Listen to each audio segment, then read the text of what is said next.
Smart English Studio. Have you ever moved to a new country, started a new job, or tried to make new friends in English? Maybe you knew the grammar, but real conversations still felt difficult, especially at work, with neighbors, or with people who speak very politely. Today, we'll practice a natural English conversation between Eva and Adam, a new friend from Poland. You'll hear useful phrases for meeting someone new, talking about moving to the UK, work, weather, culture, direct communication, polite English, and confidence. Listen carefully, repeat the useful phrases, and try to imagine that you are part of this conversation. Let's begin. Hi, you must be Adam, right? I'm Eva. It's really nice to meet you. I've heard a little bit about you from our friend Mark, but it's always better to actually sit down and talk. Hi, Eva. Yes, I'm Adam. It's nice to meet you too. Mark told me about your English podcast, so I was a little nervous before coming here. Really? You don't need to be nervous at all. This is just a friendly conversation. I know, but when someone says podcast, I suddenly feel like every sentence must be perfect. That is very common. Many learners speak well in normal life, but as soon as there is a microphone, their brain says, "No English today." Exactly. I can speak English at work. I can understand people, but when I know I'm being recorded, I start thinking too much. That happens to many people. But this lesson is not about perfect English. It's about real English, useful phrases, and feeling more confident in everyday conversation. That sounds good. I think many people who move to the UK need that. You can study English for years, but real life is different. Absolutely. Real life has accents, fast speech, polite phrases, jokes, small talk, and sometimes people saying things in a very indirect way. Yes, that was one of the hardest things for me in the UK, indirect English. We will definitely talk about that. But first, let's start naturally. Adam, where are you from originally? I'm from Poland. I grew up near Krakow, but I've also spent time in Warsaw. Krakow feels historic and beautiful, while Warsaw feels more modern, busy, and business-focused. I've heard Krakow is beautiful. Old streets, cafes, history, architecture, that kind of atmosphere? Yes, exactly. Krakow has a lot of character. There are old buildings, a beautiful main square, restaurants, students, tourists, and a strong cultural feeling. It can be busy, but it still feels very charming. That's a lovely word, charming. Listeners, if a place is charming, it means it has a special, attractive, pleasant feeling. Yes, you can say Krakow is a very charming city, or this little town is charming. Very natural. And what about Warsaw? Warsaw is different. It feels faster and more modern. There are offices, tall buildings, business areas, shopping centers, restaurants, and a lot of energy. It's a good city for work and opportunities. So Krakow feels historic and charming, while Warsaw feels modern and fast-paced. Exactly. When you moved to the UK, what was one of the first cultural differences you noticed? The first thing I noticed was how often people talk about the weather. That is very British. Yes, at first I thought it was just a joke or a stereotype, but no, it is real. People talk about rain, wind, cold, clouds, sunshine, everything. We really do. The weather is our safest small talk topic. In Poland, we talk about weather too, of course, but in the UK, it feels like a social skill. That's actually true. Talking about the weather is almost a social skill here. If you don't know what to say, you can always say, "Lovely day, isn't it?" Or, "It's freezing today." Or, "I hope it doesn't rain later." Yes, and everyone understands. It's like a small door into conversation. Exactly. Small talk is a small door. It helps people move from silence to conversation. I used to think small talk was not important. In Poland, some people may prefer to be more direct, but in the UK, I learned that small talk helps people feel comfortable. That's a very important lesson. Small talk is not empty. It builds comfort. Yes, it's like warming up before the real conversation. Perfect. Small talk is a warm-up. Like stretching before exercise, but for English. Exactly. So let's teach a few useful weather phrases. You can say, it's a bit chilly today. Or it looks like it might rain. You can say, at least the sun is out. Or the weather has been very changeable lately. Very British. Changeable is a great word for UK weather. Yes, in one day you can have sun, rain, wind, and clouds, sometimes before lunch. That is painfully accurate. In Poland, winters can be colder and summers can be warmer, depending on the region. But in the UK, the weather can change very quickly. That's a good comparison. In English, you can say, the weather changes quickly here. Very useful. Now, let's talk about moving to the UK. What was difficult when you first arrived? The first difficult thing was understanding different accents. I learned English at school, but real British accents were much harder. Some people spoke very clearly, and some people spoke so fast that I thought, is this still English? That is very honest and very common. British accents can be difficult because they change from region to region. Yes, I thought English would sound like textbook recordings, but real people don't speak like that. No, real people connect words, reduce sounds, use slang, and speak with different rhythms. Exactly. At first, I could understand one person and then completely fail with another person. That can be frustrating. Very frustrating. You start thinking, maybe my English is bad, but actually, maybe you just need more listening practice with different accents. That's a great point. Not understanding every accent does not mean your English is bad. Yes, it means your ears are still learning. I love that. Your ears are still learning. What helped you with accents? Listening to real conversations helped. I watched videos, listened to podcasts, talked to colleagues, and tried not to panic when I didn't understand something. I also learned useful phrases like, sorry, could you say that again? And could you speak a little slower? Those phrases are essential. Listeners, repeat this. Could you say that again? It is polite and very useful. And sorry, I didn't catch that. That sounds natural too. Yes, I didn't catch that means I didn't hear or understand what you said. At first, I was embarrassed to ask people to repeat things, but now I think it's normal. It is completely normal. Native speakers ask each other to repeat things too. That made me feel better. Sometimes I thought only learners didn't understand, but then I heard two British people say, sorry, what was that? And I thought, okay, I'm not alone. Exactly. Nobody understands everything all the time. Especially in a noisy place. Very true. Now let's talk about work. Many people move to the UK for work. What was it like using English at work? At first, it was stressful. I could do the job, but explaining things in English took more energy. I had to write emails, answer questions, talk to customers, understand instructions, and sometimes make small talk with colleagues. That's a lot. Work English is not only professional words, it's also social English. Exactly. Sometimes the work task was easy, but the small talk was hard. That's interesting. Why was small talk hard? Because I didn't know how much to say. If someone asked, how was your weekend? I didn't know if they wanted a real answer or just a polite answer. That is such a good question. In the UK, how was your weekend can be small talk. You can answer with 2 or 3 sentences. So not a full documentary? Usually not. Good to know. You can say, it was good, thanks. I just relaxed at home. How about you? That is enough. That's very useful, simple and natural. Or, it was nice. I went for a walk and had lunch with a friend. And then ask, how about you? That keeps the conversation balanced. I think learners sometimes forget the follow-up question. They answer, but then the conversation stops.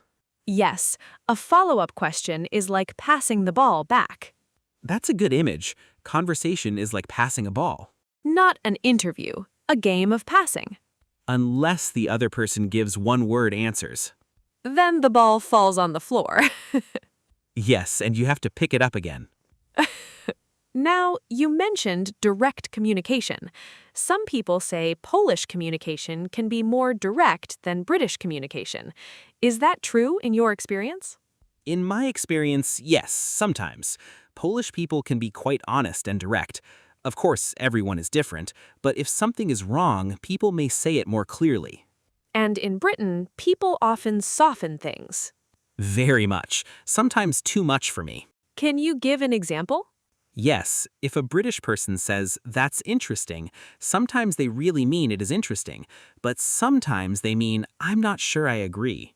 That is true. Context matters. Yes, at first, I took everything literally. If someone said, "Maybe we could think about it," I thought, "Okay, we will think about it." But sometimes they meant no. British English can be a polite puzzle. Yes, a very polite puzzle. That's a great phrase. Polish people might say, "This is not a good idea," but British people might say, "I'm not sure that would work." Both can mean the same thing, but they sound different. Yes, and when I first came to the UK, I sometimes sounded too direct without meaning to be rude. That happens to many learners. Direct English is not always rude, but in some situations, softer English sounds more polite. Exactly. I had to learn phrases like, "I see what you mean, but," or "Could we maybe try another way?" Those are excellent. For example, instead of saying, "You are wrong," you can say, "I see what you mean, but I think there may be another option." That sounds much softer. Instead of saying, "I don't like this," you can say, "I'm not sure this is the best option." That sounds professional. Yes, especially at work. Polite English is very useful in meetings, emails, and teamwork. But sometimes it feels like acting. I understand. But after a while, it becomes natural. Yes, I think it's not about being fake, it's about choosing words that help the conversation go well. Politeness is not lying, it's managing the relationship. That's a good sentence. Let's teach a few softer phrases. Instead of "I disagree," say, "I'm not sure I completely agree." Instead of "that's wrong," say "I'm not sure that's quite right." Instead of "I don't want to," say, "I'm afraid I won't be able to." Instead of "send it to me," say "Could you send it to me when you have a moment?" Perfect. These phrases are very useful for work. Yes, they help you sound polite without saying too much. Now, let's talk about life in the UK. What do you like about living here? I like the parks, the countryside, the old buildings, and the fact that people often respect personal space. I also like that people queue. In the UK, queuing is serious. Very serious. If you don't queue properly, people may not say anything, but you can feel the disappointment. That is so British. Silent disappointment. Exactly. No shouting, just a look. The British look of quiet judgment. Yes, very powerful. In Poland, is queuing also important? Yes, people queue too, but maybe the social feeling is different. In the UK, the queue feels almost sacred. That's a funny but accurate word. Sacred. You must respect the queue. Absolutely. That should be in every Life in the UK guide. Rule number 1, respect the queue. Now, what do you miss about Poland? I miss my family, Polish food, proper bread, cold winters sometimes, and the feeling of being completely natural in my own language. That last one is very important. The feeling of being completely natural in your own language. Yes, in Polish I can be funny, quick, direct, emotional, sarcastic. In English, sometimes I feel slower. Many learners feel that. They think, "I'm not boring, I just can't express my full personality yet." Exactly. Sometimes my personality is waiting for better vocabulary. That's a brilliant sentence. It's true, I want to joke, but the joke arrives too late. That happens. Timing is difficult in another language. Yes, by the time I find the words, the conversation has moved on. That is very real, but it improves with practice. Yes, and I learned that I don't need to sound perfect to connect with people. Connection is more important than perfection. That should also be on a mug. We are creating a full mug collection in this series. Yes, English learning mugs. Now, let's talk about food. What Polish food would you recommend to someone who has never tried it? I would recommend pierogi. They are dumplings with different fillings, potato and cheese, meat, cabbage and mushrooms, or sweet fillings. Many people like them. I've heard of pierogi. They sound comforting. Yes, very comforting. Polish food can be hearty. Soups are also important. Jurek, borscht, tomato soup, mushroom soup, and of course, Polish cakes. Polish cakes sound dangerous. Very dangerous. In a good way? In a very good way. You say you will eat one piece and then suddenly you are having another one. That is a universal problem. Yes, cake has no nationality. That's a best sentence of today's lesson. Thank you. If someone wants to ask about Polish culture politely, what questions are good? They can ask, what is your hometown like? What do you miss most about Poland? What food do you recommend? What is work culture like where you're from? Or what surprised you when you moved to the UK? Those are great questions. They're open and respectful. Yes, it's better to ask very general questions like, are all Polish people like this? No country is one simple story. No country is one simple story. And no person is only their nationality. That's a beautiful point. Thank you. Now, let's talk about confidence. What helped you become more confident speaking English?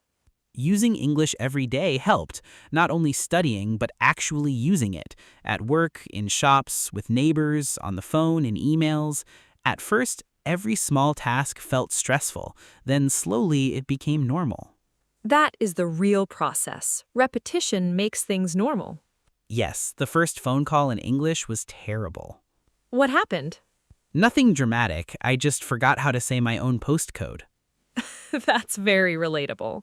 I knew it, of course, but when the person asked, my brain panicked. I thought, why does this postcode suddenly look like a secret code? Phone calls are hard because you can't see the person's face. Exactly. No body language, no gestures, no friendly smile, just voice. What phrases helped you on the phone? Could you repeat that, please? Could you speak a little slower? Let me check that. Can I confirm the details? These phrases helped me feel more in control. Excellent. Those are very useful for learners. Yes, when you have phrases ready, you feel less afraid. That's true. Prepared phrases reduce panic. Exactly. Now, let's do some practical conversation practice. Imagine I meet you at work on your first day. Okay, let's do it. Hi, I don't think we've met before. I'm Ava. Welcome to the team. Hi, I'm Ab. Nice to meet you. Thank you. I'm happy to be here. How are you finding everything so far? It's been good, but there's a lot to learn. I'm still getting used to the systems. That's completely normal. If you need anything, just ask. Thank you. I really appreciate that. Would you like to join us for lunch later? That would be great. Thank you for inviting me. Perfect. That was a very natural workplace conversation. Yes, simple, polite, and friendly.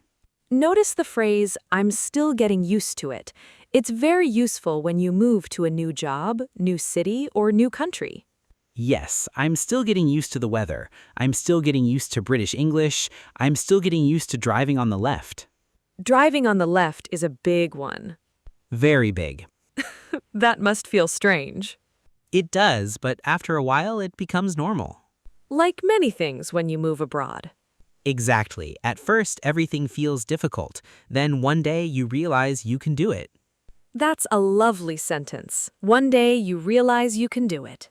Yes, maybe not perfectly, but you can manage. And manage is a very useful word. It means you can deal with something even if it is not easy. For example, at first English phone calls were hard, but now I can manage. Perfect.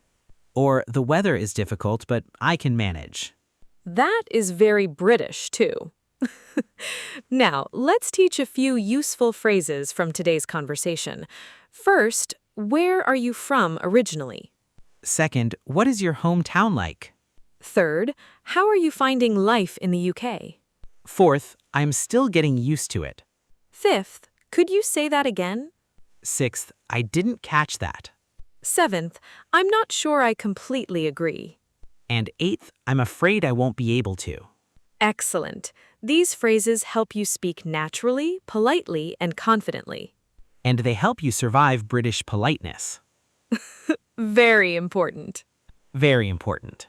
Now, let's finish with a natural mini dialogue that learners can repeat. Imagine you meet someone from Poland at a cafe. Okay, let's do it. Hi, I don't think we've met before. I'm Ava. Hi, I'm Adam. Nice to meet you. Nice to meet you too. Are you new here? Yes, quite new. I'm still getting used to everything. How are you finding life here so far? I like it. The weather is very changeable, but people have been friendly. That's good to hear. Where are you from originally? I'm from Poland. I grew up near Krakow. Oh, interesting. What is Krakow like? It's historic, charming, and full of character. There are old streets, cafes, and beautiful buildings. That sounds wonderful. What do you miss most about home? I miss my family, Polish food, proper bread, and speaking naturally in my own language. I'd love to learn more about Polish culture. I'd be happy to tell you, and I'd love to learn more about British culture too. Perfect. Maybe we can start with tea. Or coffee. Tea and coffee again. That sounds like a good friendship. Definitely. And that's the end of today's conversation. Today, we practiced how to meet a new friend from Poland, how to talk about moving to the UK, work, weather, direct communication, polite English, and confidence. Remember, you don't need perfect English to start a conversation. You need useful phrases, patience, and a little courage. Use these phrases in your next English conversation. And don't forget, connection is more important than perfection. Thank you for listening to Smart English Studio. Learn smarter, speak better. See you in the next lesson.